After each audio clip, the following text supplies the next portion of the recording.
Hvorfor skal du stemme på Socialdemokraterne og gerne på mig? Det skal du, fordi igennem krisen har Socialdemokraterne stået i spidsen for en by, hvor der er skabt jobs.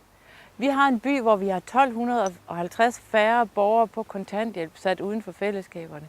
Vi har en by, hvor flere af de unge får en uddannelse og dermed en nøgle til fremtiden og til at kunne klare sig godt.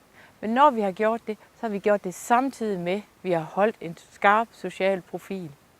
Fordi i vores by er det også vigtigt, at dem, der ikke har det let, de får en chance.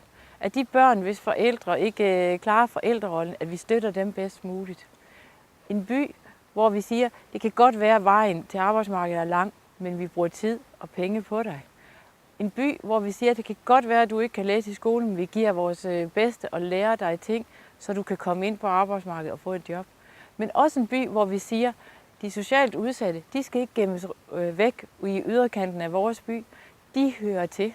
Fordi i Aalborg har vi en by, hvor vi siger, I er alle sammen Aalborgs borgere, og vi skal gøre vores bedste for jer alle sammen. Det kan vi være stolte af. Vi er en by i vækst, en by med masser af kultur, en by, hvor der er sommeraktivitet, havnefronten udvikles, vores uddannelse udvikles. Men vi holder hele tiden fast i det, der er vores ånd, nemlig at de borgere, der ikke har det let, de får en hjælpende hånd. Vi holder hovedet koldt og hjertet varmt, som vi siger.